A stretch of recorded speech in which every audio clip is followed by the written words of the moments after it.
Hello, Silo citizens. Welcome to the Silo Season 1, Episode 6, Ending Explained. Fair warning, spoilers ahead, but let's dive in. The episode kicks off with a flashback, which delves into the origins of Juliet and George's relationship. We learn about Juliet's initial hesitancy when it comes to George's tinkering with relics, and she even warns him of the consequences, which he shrugs off. This is far from the Juliet we have come to know, who is eager to uncover the secrets behind the relics in the present day. I'll admit it was nice to see a more vulnerable side to Juliet in these scenes, who seem very hardened by the time we are introduced to her in the series. There is a very sweet moment when he gives her the illegal watch relic, which seems to be broken beyond repair, or so we think. Later in the episode, we get glimpses of George continuing to question history of the silo and the world outside. Juliet humors him, and we're given the impression that she only sees him as a dreamer versus someone who is onto the truth. She surprises him with the watch relic that she repaired, which he thought to be impossible. What was fascinating to see in this scene is Juliet's genius at work. In order to get the watch to function again, we learn she invents new tools in order to solve her problem, hinting at her unlimited potential, and that she will stop at nothing to get answers to whatever she is looking for. In the present, Juliet questions Regina Jackson, and there's a shocking revelation. She recognizes Juliet's watch because it belonged to her boyfriend. My jaw was on the floor. Oh, the drama. You could cut the tension in the air with a knife. We learn that Regina would work with dealers in order to acquire relics for George. Juliet tries to wrap her mind around this world-shattering news as they continue to question Regina, and I have to say that Regina's one-liners and double entendres were deadly in this scene. No one knew of their connection due to George's disregard for officially sanctioned relationships, and you can see Juliet's heart sink to the floor when she realizes the man she knew was a fraud. Even though he may be a liar, George does plant the seeds for some very important questions that Juliet would later try to seek the answers for, such as, what's outside? Is what we see on the screens real? And the biggest one being, what if what they have been told by the people they love is one big lie? The irony is gut-wrenching, as he is a person she loves that is currently lying to her. I loved how layered the themes of deception were in this episode, as it really puts us on edge as we begin to question everything in the same way Juliet does. Earlier in the episode, we watch as Juliet's plan unfolds to reopen the George Wilkins investigation. Our sneaky hero planted the Pez Dispenser in Doug Trumbull's home and uses this piece of evidence to convince the judge and the judicial to investigate further. What I found interesting is that we learn of the official line from the pact that states the gateway to disruptive criminal activity starts with unlicensed documents and relics. Sims goes on to flex the judicial's extensive knowledge on relics that far surpass what the sheriff's office has access to, further cementing that even the different branches of authority in the silo keep information within their respective departments. What else could they have information that they are not sharing with the mayor's and sheriff's office? And I have to hand it to Common in this scene. There's something about his performance that is unsettling and continues to get under my skin. Later, Bernard and Sims question Juliet about the Pez Dispenser relic, to which Sims reveals an insider claims it belonged to George. He attempts to connect Juliet to the planted piece of evidence, and things get tense for a moment, but Bernard pokes holes in Sims's argument with a hypothetical scenario. What if Doug Trumbull was on the search team that raided George's apartment, and he took the relic out of curiosity? His suggestion takes the heat off of Juliet. Bernard goes on to subtly imply that probing further into both the two murders and the Pez Dispenser would not be in anyone's best interest, and that they should drop it altogether. After learning of George's betrayal and former girlfriend Regina, Juliet questions her role as sheriff. This is due to her motivations being rooted in avenging her lover's death, but now he isn't even worth the trouble. Here is where Martha really shines, as she argues that her motivations were not about him, but rather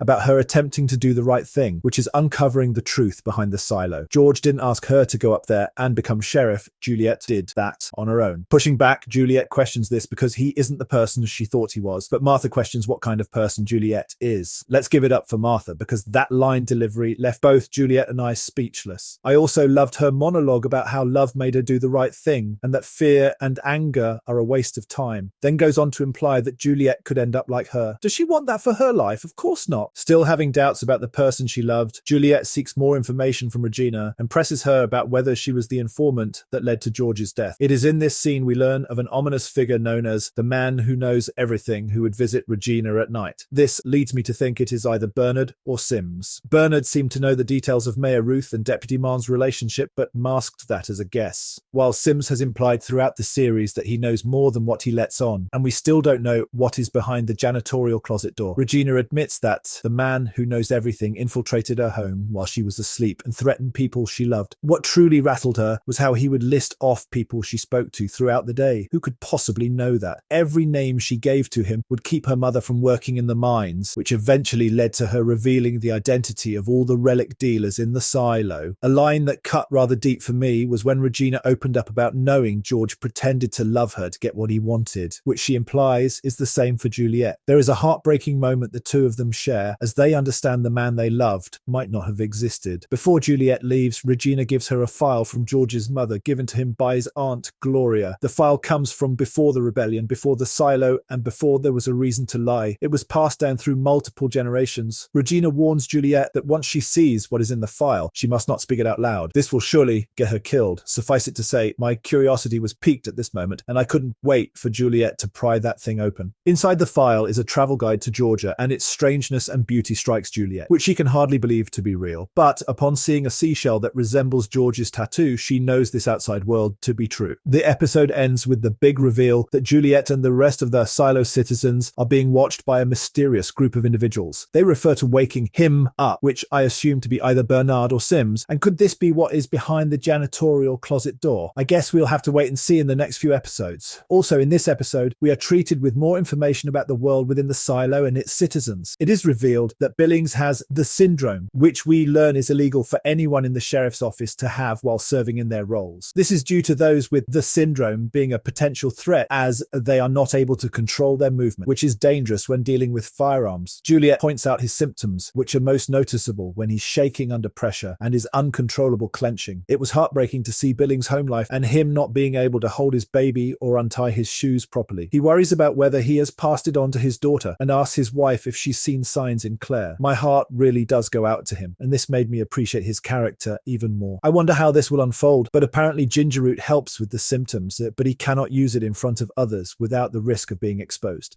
My guess is that this will somehow tie into his truth coming to light. And we didn't get much of Lukas, but the one scene we do get made a splash. Juliet goes to check in on him and his slates to see if there is an update on the lights he is tracking. There is some mild flirtation, to which Lukas reveals he came, despite the weather being too cloudy, to examine the lights properly because he wanted to see Juliet. I hope he turns out to be better than her last guy. And finally, throughout the episode, we get pieces of information regarding Forgiveness Day, which is a holiday used to promote peace, unity, family and friends, despite the fact that the citizens themselves see through this facade to win their trust. I loved how this holiday plays out in the background, but none of the characters really acknowledge it as being important, but rather treat it for what it was, which is a transparent attempt to promote an agenda that the authoritative figures themselves don't adhere to. That's all for episode 6 of Silo. Let me know your thoughts and theories below. Don't forget to subscribe. Thanks for watching.